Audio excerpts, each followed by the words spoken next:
Hi, ఈ వీడియోలో మనం డేటా టేబుల్లో నెక్స్ట్ సినారియో సాల్వ్ చేద్దాము. సినారియో వచ్చేసి ఇట్లా ఒక రికార్డ్ని ఇట్లా క్లిక్ చేయగానే ఆ పర్టికులర్ రికార్డ్ మనకు ఓపెన్ అవుతుంది, రైట్? ఇది it's like data table only. ఈ డేటా టేబుల్లో మనం క్లిక్ చేస్తే ఆ పర్టికులర్ రికార్డ్కి నావిగేట్ అవుతున్నాం. బట్ మనం ఇన్ని డేటా టేబుల్స్ చూసాము, డిఫరెంట్ సినారియోస్. అక్కడ ఎక్కడ కూడా మనకు అట్లా నావిగేట్ అవ్వడానికి లింక్ ఆర్ హైపర్ లింక్ ఇట్లా ఎక్కడ మనకి లేదు. సో ఇప్పుడు మనం ఈ పర్టికులర్ ఈ రికార్డ్ పైన ఈ రో పైన మనం ఈ నేమ్లో క్లిక్ చేస్తే ఆ పర్టికులర్ రికార్డ్ ఓపెన్ అవ్వాలి. ఓకే, అండ్ బై డిఫాల్ట్గా మనం కాలమ్స్కి మనం మెన్షన్ చేయకపోయినా టైప్ టెక్స్ట్ లాగా తీసేసుకుంటుంది డేటా టేబుల్. సో మనకి ఇప్పుడు ఇది యూఆర్ఎల్ లాగా కావాలి. Okay, type URL. ఓకే, మనకి ఇది యూఆర్ఎల్ లాగా కావాలి. జస్ట్ సేవ్ ఇట్, ఏమొస్తుందో చూద్దాము.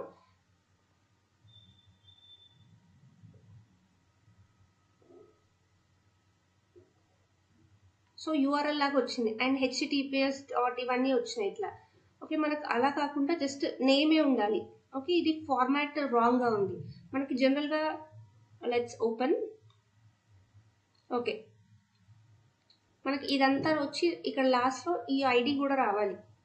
సో దాన్ని మనం అరేంజ్ చేయాలి. ఆ పర్టికులర్ డేటా టేబుల్కి అర్థమయ్యేలాగా మనం దాన్ని ఆర్గనైజ్ చేయాలి. ఓకే, దాన్ని అట్లా ఆర్గనైజ్ చేయడానికి మనకి డేటా టేబుల్లో కొన్ని ప్రాపర్టీస్ డేటా టేబుల్ ప్రొవైడ్ చేశారు. టైప్ అట్రిబ్యూట్స్ అని ఒక ప్రాపర్టీ ఉంటుంది.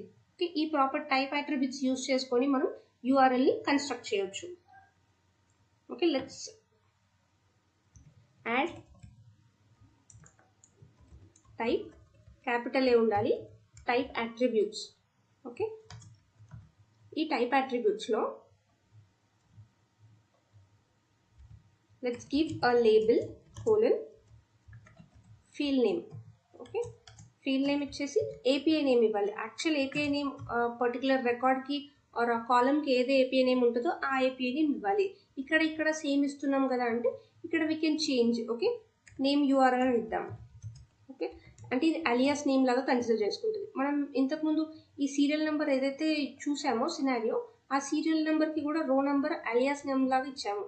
సో ఇక్కడ కూడా నేమ్ యూఆర్ఎల్ అనేది అలియాస్ నేమ్ లాగా యూజ్ చేస్తున్నాం. జస్ట్ ఇక్కడ టైప్ మెన్షన్ చేసాము అండ్ టైప్ అట్రిబ్యూట్స్లో లేబుల్ మెన్షన్ చేసాము. అండ్ నెక్స్ట్ టార్గెట్ మెన్షన్ చేయాలి.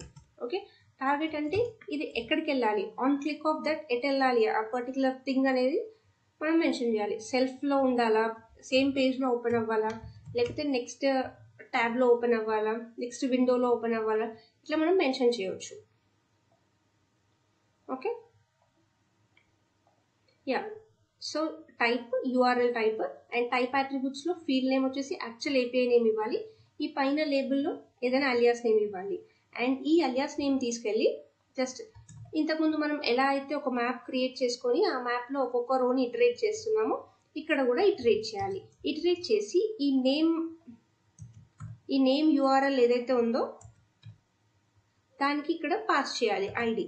సో అలా ఐడి పాస్ చేయాలంటే మనం ఐడి డైనమిక్గా కన్స్ట్రక్ట్ చేయాలి. ఓకే, సో ఇక్కడ యూఆర్ఎల్ని కన్స్ట్రక్ట్ చేయాలి. ఈ యూఆర్ఎల్ని కన్స్ట్రక్ట్ చేయాలి అంటే మనకి సేల్స్ ఫోర్స్లో ఇట్లా బ్యాక్టిక్స్, ఓకే, 2 బ్యాక్టిక్స్, ఇవి లిటరల్స్ అంటాము జావా స్క్రిప్ట్లో. ఈ లిటరల్స్ యూజ్ చేసి మనం డేటాని బైండ్ చేయవచ్చు. With in this flower bracket ఇట్లా బైండ్ చేయవచ్చు. ఇక్కడ $సింబల్. ఓకే, ఇది డేటా బైండింగ్ లాగా అవుతుంది. ఈ డేటా బైండింగ్లో ఏమవ్వాలి, మనకి రో డాట్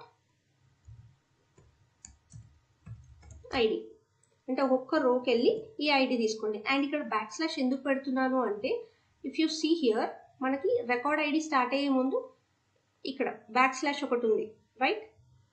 ఇదంతా మనకి బై డిఫాల్ట్గా యూఆర్ఎల్ మెన్షన్ చేయగానే యూఆర్ఎల్ వచ్చేస్తుంది. అండ్ ఐడి ఇది ఒక్కటే డైనమిక్గా చేంజ్ అవుతుంది. అంటే ఏ రికార్డ్ ఓపెన్ చేస్తే ఆ రికార్డ్లో చేంజ్ అవుతూనే ఉంటుంది కదా, అన్ని రికార్డ్స్కి సేమ్ ఐడి ఉండదు కదా. అందుకని మనం ఇక్కడ ఐడి అనేది మెన్షన్ చేస్తున్నాం. సో ఏ రికార్డ్ ఓపెన్ చేస్తున్నామో ఆ రికార్డ్ యొక్క ఐడి రిట్రీవ్ చేసుకొని ఈ యూఆర్ఎల్ అనే వేరియబుల్లో స్టోర్ చేసుకుంటున్నాం. ఆ యూఆర్ఎల్ వేరియబుల్లో మళ్ళీ దాన్ని ఈ నేమ్ యూఆర్ఎల్ అలియాస్ నేమ్ ఏదైతే డిఫైన్ చేస్తామో దానికి అసైన్ చేసేస్తున్నాం. Let's save it and try. మనం ఏం చేయలేదు, జస్ట్ ఒక ఇన్స్పెక్ట్, ఓ సారీ ఇక్కడ ట్యాబ్ సెట్లో కదా. సో ఈ ట్యాబ్ సెట్ని రిఫ్రెష్ చేసాము. ఇప్పుడు మనకు హెచ్టిటిపిఎస్ అనేది వెళ్ళిపోయింది. అండ్ నార్మల్గా ఇలా దీనిపైన ఓవర్ చేస్తే చూడండి /record ID వచ్చింది, /record ID. అండ్ ఈ రికార్డ్ ఐడి ప్రతి ఒక్క రికార్డ్కి చేంజ్ అవుతుంది. ఓకే, ఈ పర్టికులర్ రికార్డ్ క్లిక్ చేస్తే మనకి నెక్స్ట్ ట్యాబ్లో ఓపెన్ అవుతుంది అండ్ ఆ పర్టికులర్ రికార్డ్కి నావిగేట్ అయిపోతున్నాం మనం. ఓకే,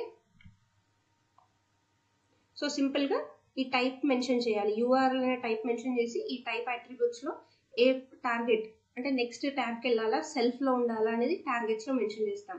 అండ్ ఈ లేబుల్ ఫీల్డ్ నేమ్లో యాక్చువల్ ఏపీఐ నేమ్ ఏదైతే ఉంటుందో అది, అండ్ ఇక్కడ అలియాస్ నేమ్ లాగా ఏదైతే తీసుకున్నామో దానికి ఇలా మ్యాప్ యూస్ చేసి ఇటరేట్ చేయాలి. మనకు వచ్చిన రిజల్ట్ ఏదైతే రిజల్ట్ ఉందో కంప్లీట్ రిజల్ట్ దానిపైన ఇటరేట్ చేస్తూ ఒక్కొక్క రోకి మనం డైనమిక్గా ఐడిని యూఆర్ఎల్ని క్రియేట్ చేస్తున్నాం.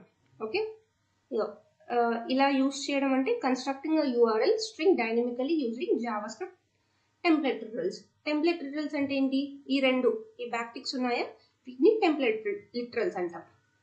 Okay, which allows to embed expression inside this curly bracket లో, రైట్. సో మనకి ఇలా వస్తుంది, మనం ఆ పర్టికులర్ రికార్డ్ పైన హోవర్ చేస్తే ఇది / వచ్చి డేటా అంతా వస్తుంది మనకి. అండ్ ఈ పర్టికులర్ యూఆర్ఎల్ని మళ్ళీ ఇక్కడ బైండ్ చేసేస్తున్నాం. ఓకే, సో అట్లా మనకి యూఆర్ఎల్ అనేది జనరేట్ అవుతుంది. ఏది క్లిక్ చేసినా ఆ పర్టికులర్ రికార్డ్కి మనం నావిగేట్ అయిపోతాం.